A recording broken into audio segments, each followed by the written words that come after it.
আসসালামু আলাইকুম ওয়া বারাকাতুহু। সুপ্রিয় শিক্ষার্থী এবং যারা আমাকে দেখছেন সবাইকে জানাই ড্রিম প্যারাডাইস টিচিং হোমের পক্ষ থেকে আন্তরিক অভিনন্দন ও শুভেচ্ছা। আমি আজকে আপনাদের সামনে আলোচনা করব নবম ও দশম শ্রেণীর গণিত বিষয়ে অনুশীলনী 13 অর্থাৎ সসীম ধারার, গুণোত্তর ধারা এবং সমান্তর ধারার কিছু গুরুত্বপূর্ণ বহু নির্বাচনী নিয়ে। যে বহু নির্বাচনীগুলো বিগত বছরগুলোতে বিভিন্ন বোর্ডে এসেছে। তাহলে বুঝতেই পারছেন বিষয়টা, সামনে ভবিষ্যতেও বিভিন্ন বোর্ডে এই বহু নির্বাচনীগুলো আসতে পারে। তাছাড়া বহু নির্বাচনীগুলোর মাধ্যমে আপনি নবম ও দশম শ্রেণীর বহু নির্বাচনী কিভাবে হবে এর একটা আইডিয়া পাবেন, এবং কিছু কিছু বহু নির্বাচনী দ্বারা আপনি অঙ্ক সম্পর্কে একটা বিস্তারিত ধারণা পাবেন। তো আমি আর কথা না বাড়িয়ে সোজাসুজি বহু নির্বাচনী সমাধানে চলে যাচ্ছি। আমি এখানে পাশেই একটা খালি জায়গা রেখেছি, সেটা হলো যে রাফ করার জন্য। আপনারাও পরীক্ষার খাতায় রাফের জন্য শেষের দিকে গিয়ে 2-3 পৃষ্ঠা জায়গা খালি রাখবেন, 2-3 পৃষ্ঠা জায়গায় রাফ করবেন। পরীক্ষা শেষ হলে সেগুলা কেটে দিবেন, কেননা আপনাকে বহু নির্বাচনীর আনসার করার জন্য যে এমসিকিউ পেপারটা দিবে সেই পেপারটা অবশ্যই পরিষ্কার থাকতে হবে। সেখানে শুধুমাত্র আপনি বৃত্তটা ভরাট করতে পারবেন। এখানে অনুশীলনী 13 অর্থাৎ সসীম ধারার সমাধানগুলো করার জন্য আপনাকে সূত্র সম্পর্কে আইডিয়া থাকতে হবে, সমান্তর ধারা এবং গুণোত্তর ধারা সম্পর্কেও আইডিয়া থাকতে হবে। সূত্রের একটা ক্লাস আমার চ্যানেলে আগে থেকে আপলোড করা আছে, আপনারা যদি প্রয়োজন হয় সেটা দেখে নিতে পারবেন। তাছাড়া এখানে বিভিন্ন বোর্ডের বিগত বছরগুলোর সৃজনশীল প্রশ্নের সমাধান করেও দেওয়া আছে, আপনারা সেখান থেকেও চাইলে আইডিয়া নিতে পারবেন। 1, 1/3, 1/7, 1/15 ... অনুক্রমের সাধারণ পদ কোনটি? অনুক্রমের সাধারণ পদ বলতে বোঝায় যে 1, 1/3 আবার 1/7 এই পদগুলা কিভাবে সৃষ্টি হয়েছে সেটা নির্ণয় করা। আমি সাধারণত আমার বহু নির্বাচনীগুলোতে অপশন রাখি না, শুধুমাত্র উত্তরটাই আমি লিখে দিই। এখানে অপশনগুলো রাখার পেছনে একটা কারণ আছে, কেননা অপশনগুলো যদি না থাকে আমার এখান থেকে আসলে প্রশ্নের আনসারটা বের করা একটু টাফ হবে। অনেক সময় প্রশ্ন থেকে উত্তর না করে উত্তর থেকে আপনি খুঁজে নিতে পারবেন কোনটা পারফেক্ট আনসার হবে। তো এখানে আছে, প্রথমে আছে 1/2n-1 অনুক্রমটা, অর্থাৎ এভাবে করে যদি বসান এটা আসে কিনা আমাকে চেক করতে হবে রাফ করে। এই অঙ্কটা এসেছে চট্টগ্রাম বোর্ড 2024-এ। 1 নাম্বার, আমি 1 নাম্বারের ক দিয়ে চেক করে দেখবো আসে কিনা। তাহলে শুরুতে ছিল 1/2n-1। এখানে n বলতে বোঝায় পদ সংখ্যা।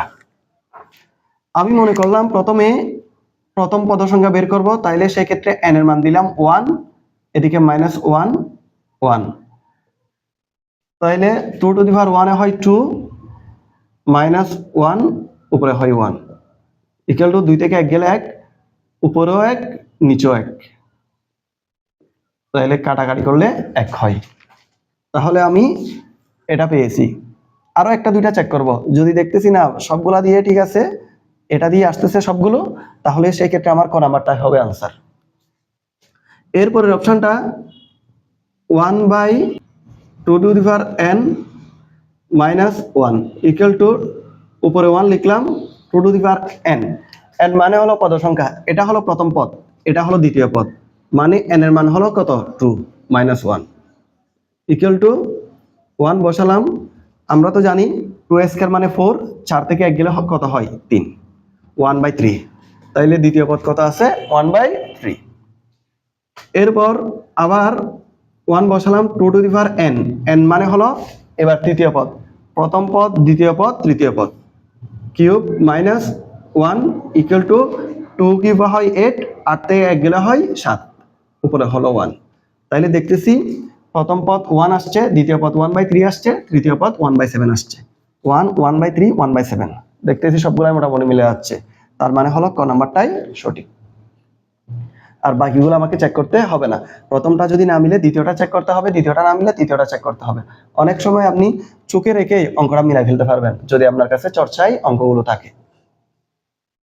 এরপর আমরা 2 নাম্বার দেখবো, 3 + 5 + 7 ধারাটির প্রথম n সংখ্যক পদের সমষ্টি কত? অঙ্কটা এসেছে বরিশাল বোর্ড 2024-এ। 3 থেকে 5 গেলে -2, 5 থেকে 7 গেলেও -2, তার মানে এটা হলো সমান্তর ধারা। এটা কি দ্বারা? সমান্তর ধারা। ধারা দুই ধরনের আছে, একটা সমান্তর ধারা আর একটা গুণোত্তর ধারা। তাহলে সমান্তর ধারার ক্ষেত্রে বিয়োগফল সবসময় একই হয়। সেই ক্ষেত্রে আমি বলতে পারি a = মানে a মানে প্রথম পদ, a = 3, আর সাধারণ অন্তরকে ডি ধরা হয়, ডি ইকুয়াল টু দ্বিতীয় পদ মাইনাস প্রথম পদ, দ্বিতীয় পদ মাইনাস প্রথম পদ, মানে 5 মাইনাস 3 ইকুয়াল টু 2। হ্যাঁ, এর মান আর ডির মান পেয়ে গেছি। এখন প্রথম n সংখ্যক পদের সমষ্টি নির্ণয় করতে হবে। তাহলে প্রথম n সংখ্যক পদের সমষ্টি হলো s equal to n/2 into 2a plus n-1 into d। n এর মান নাই, সেজন্য আমি n বসাই দিলাম 2, আর 2 ইন্টু এর মান আছে, এর মান কত আছে 3 বসালাম, প্লাস n এর মান যেহেতু নাই বসাই দিলাম -1 ইন্টু d এর মান কত আছে 2 আছে, আবার সেকেন্ড ব্র্যাকেট n/2 3 দুগুণে কত হয় 6, প্লাস 2 দিয়ে n কে গুণ করলে 2n, আবার 2 দিয়ে 1 কে গুণ করলে -2, n/2 6 থেকে 2 গেলে কত হয় 4, প্লাস 2n, আবার n/2 বসালাম, এখানে 2 যদি কমন নিই এখানে থাকে 8 আর এখানে থাকে n, 2 কাটা, অর্থাৎ n ইন্টু n প্লাস 2 হয়, n ইন্টু n প্লাস 2, অর্থাৎ প্রথম n সংখ্যক পদের সমষ্টি n ইন্টু n প্লাস 2।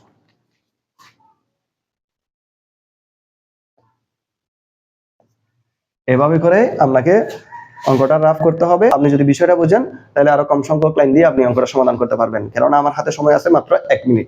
এই 1 মিনিটের মধ্যে আমাকে প্রতিটা বহু নির্বাচনী সমাধান করতে হবে। আর এই যে এখানে s ইকুয়াল টু এটা লিখছি, এটা হলো একটা সূত্র, সমান্তর দ্বারা সমষ্টি সূত্র।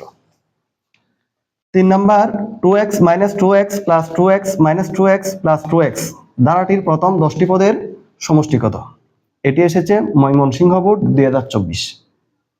আমি আজকে কিভাবে এটা শর্টকাটে সমাধান করতে পারবেন আমি সেটা আপনাকে দেখাবো। 1 2 3 4 5। হ্যাঁ, তাইলে 10টি পদের যেহেতু সমষ্টি নির্ণয় করতে বলছে, 10 হলো পদ সংখ্যা, অর্থাৎ 10 এটা জোড় সংখ্যা। যদি সমান সংখ্যক সংখ্যায় প্লাস মাইনাস থাকে, মনে করেন 2x কাটা, জোড় সংখ্যা হলে মানটা আসতেছে 0, আর যদি বিজোড় সংখ্যা হয় মানটা আসতেছে 2x। পদ সংখ্যা যদি জোড় হয় মানটা হবে 0, আর পদ সংখ্যা যদি বিজোড় হয় মানটা আসবে 2x। কিভাবে? এখান থেকে বোঝা যাচ্ছে। যদি 1 2 পদ সংখ্যা 2 হয় মানটা হবে 0, আর যদি 3 হয় মানটা হবে 2x। তাহলে 10 এটা হলো একটা জোড় সংখ্যা, পদ সংখ্যা হলো একটা কি সংখ্যা? জোড় সংখ্যা। সুতরাং এখানে এটার মান আসবে 0। আর যদি 11 13 এরকম কিছু আসতো তাহলে এটার সমষ্টি হবে 2x। এখন 4 number 1 square plus 2 square plus 3 square dot dot 50 square equal to কত? এটা এসেছে বরিশাল বোর্ড 2024-এ। তো এখানে খেয়াল করেন, এগুলো হলো স্বাভাবিক সংখ্যা আর এগুলো হলো বর্গ, তার মানে স্বাভাবিক সংখ্যার বর্গের সমষ্টি। ধারার ক্ষেত্রে স্বাভাবিক সংখ্যার বর্গের সমষ্টি সূত্র হলো n ইন্টু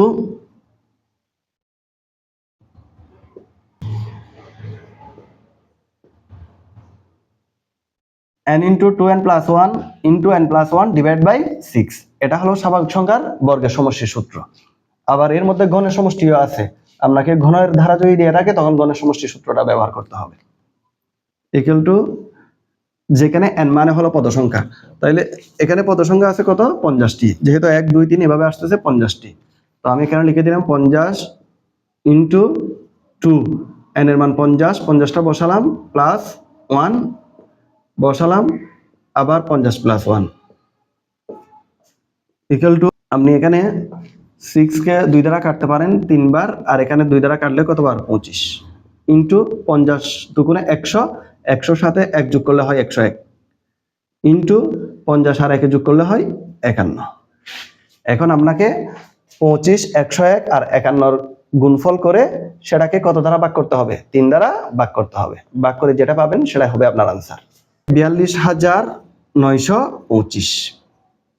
তাইলে আপনার আনসার হবে 42,925। 5 নাম্বার হলো 64, 32, 16, 8 ধারাটির অষ্টম পদ কত? এটা এসেছে ঢাকা বোর্ড 2024-এ। এখানে এভাবে চলতে গেলে ধারাটির অষ্টম পদ কত সেটা নির্ণয় করতে হবে। এই অঙ্কটা গুরুত্ব ধারা থেকে এসেছে। এই অঙ্কটা আপনি সূত্রের সাহায্যে, সূত্র ব্যবহার করেও করতে পারবেন। এটা যেহেতু পদ সংখ্যা কম, এটা সূত্র ছাড়াও আপনি মুখে মুখে করতে পারবেন। আজকে আমি মুখে মুখে করিয়ে দেখিয়ে দিচ্ছি কিভাবে সহজে করা যায়। এর পরবর্তীতে অন্য কোনো ক্লাসে আমি সূত্রের সাহায্য করে দিব। তাইলে প্রথম 64 অর্ধেক হলো 32, 32-এর অর্ধেক হলো 16, 16 অর্ধেক হলো কত? 8। আমি এখানে 4টা পেয়ে গেছি, মানে 4টা পদ সংখ্যা পেয়ে গেছে, আর 4টা পেলে হবে। তাহলে 8-এর অর্ধেক হলো 4, 4-এর অর্ধেক হলো 2, 2-এর অর্ধেক হলো 1, 1-এর অর্ধেক হলো কত? হাফ। অর্থাৎ এটার উত্তর হবে অষ্টম পদ হবে হাফ। এটাই হলো আনসার। এভাবে আপনি কোনো অঙ্ক যখন আপনি পলিসি অ্যাপ্লাই করবেন, চর্চা করবেন, তখন খুব সহজে মুখে মুখে রেখে চোখে চোখে রেখে অঙ্কটা মিলাই ফেলতে পারবেন। এই হলো আজকের অঙ্কগুলোর সমাধান।